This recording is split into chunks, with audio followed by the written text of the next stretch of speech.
अस्सलाम वालेकुम guys, welcome to my YouTube channel all about civil engineer. Guys, आज की वीडियो का जो मेरा टॉपिक है वो है how to read structure drawing. क्या स्ट्रक्चर ड्राइंग को किस तरह रीड किया जाता है। ये मेरे पास एक स्ट्रक्चर ड्राइंग है जो आप देख सकते हैं। ये एक ड्राइंग कुछ इस तरह होती है। सबसे पहले इस पर प्लॉट नंबर दिया होगा आपको, स्ट्रीट नंबर, फिर फेस दिया होगा आपको, face number 1 and structure drawing. ठीक है, लिस्ट ऑफ ड्राइंग सबसे पहले आपको देखें लिस्ट दी जाती है। यहाँ पे टाइटल आपको दिए जाते हैं कि आपके इसमें किस चीज़ के आपके ड्राइंग है यहाँ पे। ठीक है, किस चीज़ के लेआउट दिए आपको, ये आप देख सकते हो। सबसे पहले आपका है GN01, ये आपके जनरल नोट्स कहलाते हैं। जनरल नोट्स में आपको पूरा एक प्लान बनाया जाता है कि आपने क्या क्या चीज़ यूज़ करनी है, वो मैं अभी आपको आगे दिखाऊँगा। ठीक है, फिर है S01। सबसे पहले आपकी जो ड्राइंग होती है वो होती है foundation layout plan and section. ठीक है, जो आपकी सेकंड ड्राइंग होती है pillar beam layout plan and section. ठीक है, उसके बाद जो आपकी थर्ड ड्राइंग होती है वो है first floor framing plan and section. And उसके बाद फोर्थ ड्राइंग जो आपकी है roof framing plan and section. ये इनको नेम दे दिया गया S01, S02, S03, S04, ये इसके नेम दे दिए गए ड्राइंग नेम। ठीक है, जो इसके टाइटल बार में लिखे होते हैं।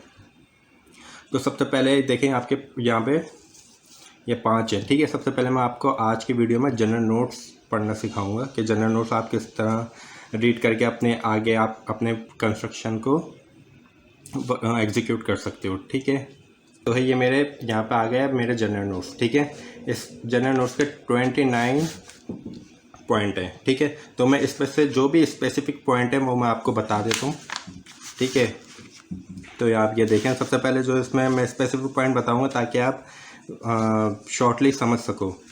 इस पर एक पॉइंट आपके देखें, all concreted to be done with mixture machine, hand mixing of concrete will not be allowed. Means कि जो आप जो भी कॉन्क्रीट कर रहे होते हो उसको मिक्सचर मशीन से करनी है, आपने हैंड के मिक्सचर से आपने कोई भी कॉन्क्रीट नहीं करनी। ठीक है, CC starter will be casted for concrete C2, no wood spacer will be allowed. Means के जो आप अपना सीमेंट कंक्रीट आप कर रहे होते हो उसको आपने या तो कंक्रीट करनी है या तो C2, उसमें नो वुड अलाउड। ठीक है, और spacer will be allowed, spacer आपने उसमें लाजमी अलाउड करने। ठीक है, mechanical vibrator to be use for compacting during all concrete. Means इसमें जब भी आपकी कंक्रीट होगी तो आपने इसमें वाइब्रेटर यूज़ करना है ताकि वो आपकी कंक्रीट को ठीक आपके इसमें जो एयर आ जाती है, बबलिंग हो जाती है, वो ख़त्म हो जाती है वाइब्रेटर से। ठीक है, and proper size CC spacer to be use for our structure member, no stone marble bricks piece will be allowed to be use as spacer. Means कि आपका जो स्पेसर होता है, ठीक है, जो गिट्टी आपकी कहलाती है, वो आपने सीमेंट की बनानी है, ना कि उसमें मार्बल हो, ना स्टोन हो, कोई पत्थर हो और कोई ना ब्लॉक हो। ठीक है, contractor should be prepare 6 cubes for each and shall submit the test report to the concerned office in written, 3 tests for 7 days and 3 tests for 28 days। Means कि जो भी आपका कंक्रीट होगी उसके आपने 6 क्यूब बनाने होंगे। ठीक है, 6 क्यूब की फिर आपने रिपोर्ट लेनी होंगी। 3 रिपोर्ट आपकी 7 डेज़ की एंड 3 रिपोर्ट आपकी 28 डेज़ की। नेक्स्ट पॉइंट है मेरा, clear concrete cover to main reinforce shall be as follow.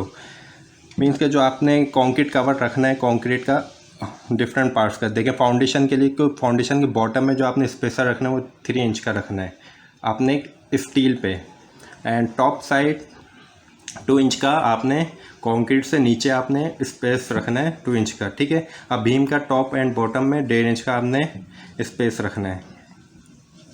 Clear cover, concrete clear cover. ठीक है, इसी तरह स्लैब का है और यूजी वाटर टैंक की वॉल का है। उसके बाद सबके स्पेसर यहाँ पे लगाए हैं। ठीक है, वाटर टैंक का है, बेस वॉल का, सबके स्पेसर आपको जो कंक्रीट कवर के यहाँ पे शो किए हैं थ्रू आउट। ठीक है, आपका नेक्स्ट पॉइंट मैं आपको बता देता हूँ, SR cement share B use for all concrete in contact with soil. Means कि आपकी जो भी कंक्रीट का पार्ट सॉइल से कांटेक्ट होगा जिसका भी, उसमें आपने SR सीमेंट यूज़ करनी है। जिसमें फाउंडेशन आती है आपकी, प्लिंथ आती है, आपका प्लिंथ बीम आता है, तो उसमें आपने SR सीमेंट यूज़ करनी है जो भी आपका कांटेक्ट विथ सॉइल होगा आपका कंक्रीट पार्ट। ठीक है, lap should be provide on top bar shall be at centre of span and bottom bar at supporter. ये आपको लैप के बारे में दे रहा है, आपको लैप प्रोवाइड करना होता है जो आपके टॉप बार हैं और मेन बार हैं इनके लिए है, ठीक। Do not store block material on slab before 28 days. Means कि आपने कोई ब्लॉक और कोई मटेरियल स्टोर नहीं करना स्लैब पे 28 डेज उसकी कंक्रीट हो जाने तक, ठीक है। वो आपने ब्लॉक मतलब आपकी कंक्रीट हो आपने 28 डेज के लिए देने हैं, उसके बाद आपने कोई मटेरियल उसके ऊपर रखना है, ठीक है। Structure is design for ground plus 1 floor only, ground and plus floor only ये स्ट्रक्चर है आपका। तो आपको समझ आ गया होगा जनरल नोट्स, मैंने इस पर स्पेसिफिक पॉइंट आपको समझा दिए हैं। अगर मैं पूरा बता दूँ वीडियो लॉन्ग हो जाती, ठीक है। तो मीन्स कि आपको जनरल नोट्स ड्राइंग आपको रीड करने से पहले आपने जनरल नोट्स पे आपको फोकस करना होगा, ठीक है। आपने किस तरह से अपने साइजेस लेने होंगे, कितनी स्पेसिंग रखनी होगी, कितने लैप देने होंगे और कंक्रीट किस तरह करवानी होगी, कौन सा सीमेंट आपने एसआर सीमेंट कहाँ यूज़ करना पड़ेगा। तो आपको ये जनरल नोट्स से आपको इसकी नॉलेज हो जाएगी। नेक्स्ट वीडियो में जो मैं बनाऊँगा आपकी वो बनाऊँगा foundation layout plan and section पे। तो अगर वीडियो अच्छी लगी तो वीडियो को ज़रूर लाइक कीजिएगा और चैनल को सब्सक्राइब कीजिएगा। अल्लाह हाफ़िज़।